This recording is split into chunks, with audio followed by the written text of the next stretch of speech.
بسم اللہ الرحمن الرحیم۔ کوئی نہیں چاہتا کہ اس کے گھر میں اس کے بچے آپس میں دست و گریباں ہوں، وہ گھر بے برکت ہو جایا کرتے ہیں۔ اس گھر کی کوئی وقت نہیں رہتی جس گھر میں اتفاق و اتحاد نہ ہو، کوئی ان کی عزت نہیں کرتا۔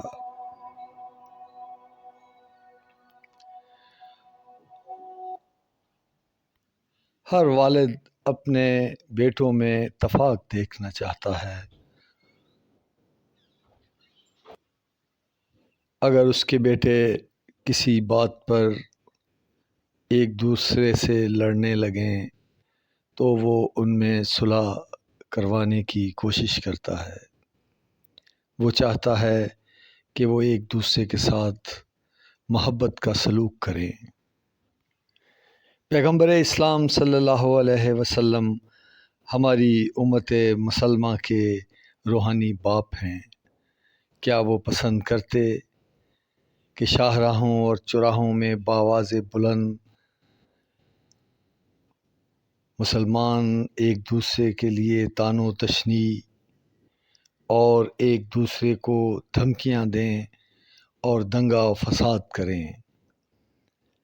یہ بڑے بڑے مقررین جو اپنی تقریروں کا حظ اٹھاتے ہیں، جو اپنی قوت دلیل منوا کر اپنی انا کی تسکین کرتے ہیں، یہی وہ لوگ ہیں جنہوں نے اپنی خواہش نفس کو اپنا الہ بنا رکھا ہے۔ کیا یہ اس دن روز قیامت شفاعت کے امیدوار ہوں گے جنہوں نے لوگوں کے دلوں میں، مسلمانوں کے دلوں میں بغض، نفرت اور کینہ کے بیج بوئے، اور اسی بنا پر جو قیمت وصول کی وہ شہرت، دولت اور سو کالڈ عزت تھی؟ یہ اپنا حصہ تو وصول کر چکے، اب کیا چاہتے ہیں؟ Game is over. فیصل آباد ڈسٹرکٹ کے ایک اسکالر اسحاق، جو اب اس دنیا میں نہیں ہیں، رحمۃ اللہ علیہ، اپنی عمر کے آخری حصے میں تھے، شیخ الحدیث تھے، بڑے جلیل القدر اساتذہ میں ان کا شمار، اور ان کے مخالفین بھی ان کا بہت احترام کرتے تھے۔ انہوں نے کہا کہ وائز جب تقریر اور وعظ مکمل کرتا ہے تو اس کے لیے جنت اور جہنم مقدر کر دی جاتی ہے۔ جنت یا جہنم، یہ اتنی بڑی ذمہ داری ہے۔ ظاہر ہے انہیں اس منصب کی ذمہ داری کا بڑا گہرا احساس تھا،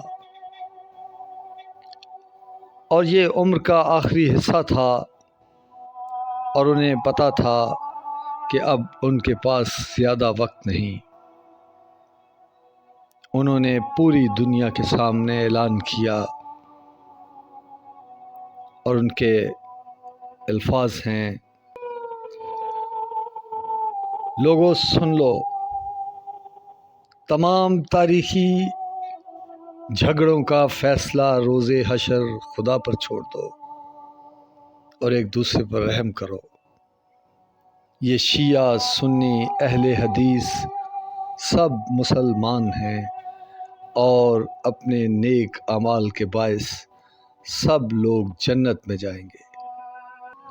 ایک دوسرے کے پیچھے نماز پڑھا کرو، جہاں مرضی ہاتھ باندھ کر، سینے پر، سینے سے نیچے، حتیٰ کہ ہاتھ چھوڑ کر بھی، وہ بھی درست ہوگی۔ ایک دوسرے سے رشتہ داریاں کرو، ایک دوسرے کے ہاں کھا پی بھی سکتے ہو۔ اور انہوں نے مثال دی کہ خیبر کی فتح کے بعد آپ صلی اللہ علیہ وسلم نے یہود کی دعوت قبول فرمائی، حالانکہ آپ صلی اللہ علیہ وسلم کے علم میں تھا کہ وہ سود اور شراب پینے کے عمل میں ملوث ہیں۔ انہوں نے کہا کہ آپ حلال چیز غیر مسلم کے گھر بھی کھا سکتے ہیں، اگرچہ حرام چیز اگر امام کعبہ بھی پکائے یا آپ کو پیش کرے تو آپ نہیں کھا سکتے، اور حلال چیز اگر ہندو بھی پکائے تو کھانا جائز ہے۔ یہ اس سلسلے میں انہوں نے کہا کہ لوگوں کے گھروں میں کوئی اس طرح کا اہتمام مذہبی ہوتا ہے تو وہ کھانا کھانے سے انکار کر دیتے ہیں۔ انہوں نے بڑی ذمہ داری کے ساتھ کہا کہ کھاؤ اور یہ تمہارے لیے جائز ہوگا۔ ان کا خیال تھا کہ جن کو آپ وہابی کہتے ہیں انہوں نے توحید پر سٹریس دیا، جن کو آپ بریلوی کہتے ہیں انہوں نے سنت پر، اور جنہیں آپ سپاہ صحابہ کہتے ہیں انہوں نے صحابہ کی تعظیم اور توقیر پر بات کی، اور جنہیں آپ شیعہ کہتے ہیں وہ آل نبی کی بات کرتے ہیں، اور آپ سب بھائی ہیں۔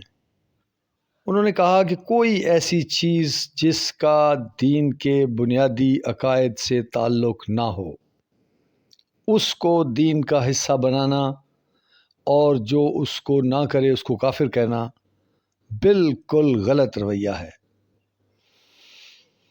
انہوں نے کہا کہ بنیادی عقائد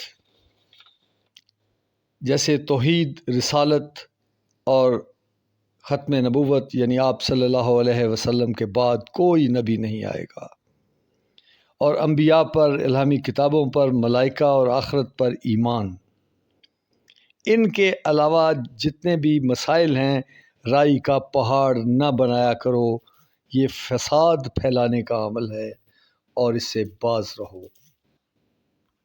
انہوں نے کہا کہ نماز، روزہ، حج، زکوٰۃ، عبادات جو ادا کر رہا ہے اور جس نے جس روایت کو ٹھیک جان کر اس کے مطابق ادا کر دیا، اس کی ٹھیک نیت اور نیک خیال پر اللہ تعالیٰ اس کو قبول فرما لیں گے اور انشاءاللہ وہ جنت میں جائے گا۔ انہوں نے کہا، بلکہ نام لے کر انہوں نے کہا کہ اہل حدیث، سنی، حنفی، مالکی، شافعی، حنبلی، بریلوی، دیوبندی، حیاتی، مماتی، اہل تشیع سب مسلمان ہیں، کیونکہ جس کو جو روایات پہنچیں اس نے نیک نیتی کے ساتھ اس کو سچ جانا، اس پر عمل کیا، سب اللہ کے نزدیک مسلمان ہیں، سب کے سامنے بڑے وزنی دلائل ہیں، اور ان کا یہ خیال تھا کہ یہ اللہ کو پتہ ہے اور اللہ سے زیادہ رحم کرنے والا اور عدل کرنے والا کوئی نہیں۔ اور انہوں نے کہا کہ جن معاملات کو نبی صلی اللہ علیہ وسلم اور صحابہ اکرام کے دور میں اتنا ضروری خیال نہیں کیا گیا کہ ان کو بہت واضح کیا جائے یا ان کو اس طرح قرار دیا گیا ہو کہ اس کے بارے میں فیصلہ کن عقیدہ یا رائے آخرت میں جنت یا جہنم کا فیصلہ کر دے گا، ایسا ذکر ہی نہیں کیا گیا، تو ان پر فساد اور نزاع پیدا کرنا دین کے ساتھ کھلواڑ کرنا ہے، اور انہوں نے اس بات کو بتاتے ہوئے ظاہر ہے سننے والوں کو اور واعظین کو یہ کہا کہ وہ ان چیزوں سے فساد نہ پھیلائیں۔ اور انہوں نے ایک واقعہ بیان کیا کہ ایک بار عباسی خلیفہ کے دور میں فرقہ معتزلہ بن گیا تھا اور یہ سوال اٹھا دیا گیا کہ قرآن مخلوق ہے یا غیر مخلوق، حالانکہ دین میں کہیں اس کا ذکر نہ تھا اور نہ ہی آخرت میں سوال کا جواب پوچھا جانا ہے۔ یہاں وہ یہ بات بتانا چاہ رہے تھے کہ ہم ان باتوں پر اپنا فساد برپا کر رہے ہیں اپنے درمیان، جو کہ آخرت کے پرچے میں وہ سوال ہی پوچھا نہیں جانا۔ تو انہوں نے کہا کہ عباسی خلیفہ نے قاضی اور انتظامیہ کو حکم دیا کہ ہر شخص سے پوچھا جائے اور جو اس کو یعنی قرآن کو مخلوق نہ کہے اس کو سزا دی جائے۔ اپنے موقف پر قائم رہے اس وقت کے امام احمد بن حنبل، اور انہیں سزا بھی ملتی رہی اس کی۔ آخرکار ایک اور عالم کو ایک دن دربار میں طلب کیا گیا، ان سے قاضی نے خلیفہ کی موجودگی میں اس سے قرآن کے مخلوق یا غیر مخلوق ہونے کا سوال کیا۔ اس عالم نے خلیفہ سے کہا مجھے اجازت دی جائے، میں قاضی سے ایک سوال پوچھنا چاہتا ہوں۔ خلیفہ واسق نے اجازت دے دی۔ اس عالم نے کہا قاضی صاحب یہ بتائیے کہ پیغمبر اسلام صلی اللہ علیہ وسلم کو اس سوال کا جواب معلوم تھا؟ قاضی نے جواب دیا کہ یقیناً معلوم تھا۔ اس عالم نے کہا کہ انہوں نے تو اس مسئلے کا ذکر نہیں فرمایا، آپ نے یہ مسئلہ کیوں چھیڑا؟ قاضی کے پاس کوئی جواب نہ تھا اور خلیفہ واسق نے کہا قاضی احمد کا گدھا بہت تیز آ رہا تھا مگر پل پر آ کر بیٹھ گیا اور حکم دیا کہ بند کرو یہ خام خواہ کا مسئلہ، اور یہ باب بند ہو گیا۔ یہ مثال دی مولانا اسحاق نے کہ ہم ان مسائل پر الجھتے ہیں جو کہ آخرت میں پوچھے ہی نہیں جانے، اور ان پر آپ کی نجات کا انحصار نہیں ہے۔ مولانا اسحاق نے مزید کہا کہ ایک بار حضرت عمر رضی اللہ تعالیٰ عنہ کے بیٹے نے کہا مردے یعنی ڈیڈ سنتے ہیں، وہیں موجود ایک مسلمان نے جواباً کہا قرآن کہتا ہے نہیں سنتے، مگر اس بات پر فرقے نہیں بنے اور نہ ہی اس بات کو بنیاد بنا کر گروہ بندی شروع کی۔ اور یہ انہوں نے کہا کہ اگر کوئی شخص آپ کے نزدیک کسی متبرک اور بزرگ ہستی کو بے ادب انداز کے ساتھ زیر بحث لاتا ہے تو وہ گناہ گار ہو جاتا ہے، مگر اس کو بھی آپ کافر نہیں کہہ سکتے۔ انہوں نے پھر یہاں ایک مثال دی کہ حضرت علی رضی اللہ تعالیٰ عنہ کی مثال انہوں نے دی کہ خارجی ان کو سامنے کھڑے ہو کر کافر کہتے رہے، مگر حضرت علی نے فرمایا کہ نہ تو ان کو مسجد میں آ کر نماز پڑھنے سے روکا جائے اور نہ بیت المال سے ان کا وظیفہ بند کیا جائے، اور نہ ہی ان سے جنگ کی جائے تا وقتے کہ یہ خون خرابہ کریں۔ انہوں نے ایک اور مثال دی کہ ایک بار حضرت ابو بکر صدیق رضی اللہ تعالیٰ عنہ کو ایک شخص نے سامنے گالیاں دیں۔ اس وقت وہ خلیفہ بھی تھے۔ وہاں موجود ایک شخص نے کہا مجھے حکم دیں میں اس کو قتل کر دوں۔ حضرت ابو بکر صدیق رضی اللہ تعالیٰ عنہ نے اسے روکا۔ اتنی دیر میں وہ شخص وہاں سے چلا گیا تو آپ نے پوچھا کہ اگر میں تمہیں اجازت دے دیتا تو کیا واقعی تم اس شخص کو قتل کر دیتے؟ تو اس نے جواب دیا جی۔ آپ نے فرمایا اسی لیے میں غصہ پی گیا تھا، شریعت کی حدود کا خیال کرو اور یہ جان لو کہ یہ مرتبہ صرف آپ صلی اللہ علیہ وسلم کے لیے ہے کہ ان سے گستاخی کی سزا موت ہے اور کسی کے لیے نہیں۔ مولانا اسحاق رحمۃ اللہ علیہ کا موقف ہے کہ جو بنیادی عقائد کا ماننے والا ہے اسے کافر نہ کہو اور اس سے نہ ہی نفرت کرو نہ دشمنی کرو۔ جس نے جو روایات سنی یا اس کو جو لٹریچر ملا اس نے اسی کو معتبر سمجھا اور جو تشریح یا تعویل اس کے ذہن میں بیٹھ گئی اسی پر وہ اطمینان پا گیا۔ اب اس کے ساتھ ہمدردی اور پیار محبت کا معاملہ رکھو کیونکہ اس کی نیت خراب نہیں۔ علمی اختلاف کیا جا سکتا ہے مگر کافر کہنا بہت بڑی ذمہ داری لینے والی بات ہے، اور نہ ہی کوئی اتنی جلدی کافر ہو جاتا ہے۔ تمام مسالک کے پاس بڑے وزنی دلائل ہیں اور کوئی بھی ہو اور کوئی بھی البتہ انہوں نے اس میں قادیانی فرقے کو وہ سمجھتے ہیں کہ وہ حدود سے تجاوز کیے ہوئے ہے اور ختم نبوت کا عقیدہ بنیادی عقائد کا حصہ ہے۔ اور پھر انہوں نے ایک بار ابن العربی کے حوالے سے انہوں نے ایک روایت بیان کی کہ ایک بار ابن العربی اپنے علاقے کے کسی شخص سے ناراض ہو گئے اور اس سے انہوں نے قطع تعلق کر لیا۔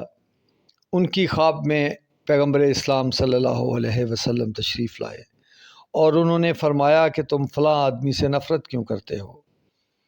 ابن العربی نے عرض کی وہ میرے دشمن کو وہ میرے مرشد کو نہیں مانتا اس لیے میں اس سے ناراض ہوں۔ آپ صلی اللہ علیہ وسلم نے فرمایا مجھے مانتا ہے؟ ابن العربی نے عرض کی جی آپ کو مانتا ہے۔ آپ صلی اللہ علیہ وسلم نے فرمایا پھر تیرے مرشد کو ماننا کب سے دین ہو گیا، فوراً اس سے صلح کرو ورنہ سب کچھ چھن جائے گا۔ ابن العربی نے بیداری کے بعد اس شخص کو منا لیا اور صلح کر لی۔ وہ تمام واعظین جو تقریر کرتے ہوئے کسی دوسرے فرقے کے لوگوں کا مذاق اڑاتے ہیں اور تضحیک کرتے ہیں اور لطیفے سنا کر دوسرے فرقے کے لوگوں کو ڈیگریڈ کرتے ہیں، کیا یہ سمجھتے ہیں کہ وہ اس طرح ان کو قائل کر کے اپنا نقطہ نظر منوا لیں گے؟ ہرگز نہیں۔ اور وہ واعظین جو بازاری زبان استعمال کرتے ہیں، گالیاں دیتے ہیں اور دوسروں کے لیے اپنے سننے والوں کے دلوں میں بغض اور نفرت بھر دیتے ہیں، اور جس طرح دنیا دار اپنی دولت دکھا دکھا کر بڑے بنتے ہیں، اسی طرح کے عالم اپنی گرامر، اپنی علمی دولت اور اپنی گرامر، اپنی فصاحت و بلاغت بازار میں سجا کر بیٹھے ہیں اور اپنے فن خطابت کا حظ اٹھاتے ہیں، اور شیطان ان سے چمٹا ہوا ہے جو ان کو یہ بتا رہا ہے کہ وہ دین کی خدمت کر رہے ہیں۔ ان کو یاد رہے کہ اگر ان پر سورۃ الانعام کی وہ آیت لاگو کر دی گئی تو ان کا انجام کیا ہوگا، اور جس کا ترجمہ ہے جنہوں نے دین میں فرقے بنائے اور اپنے آپ کو گروہوں میں بانٹ لیا، اے نبی صلی اللہ علیہ وسلم، آپ کا ان سے کوئی تعلق ہی نہیں ہے، ان کا معاملہ اللہ کے سپرد ہے۔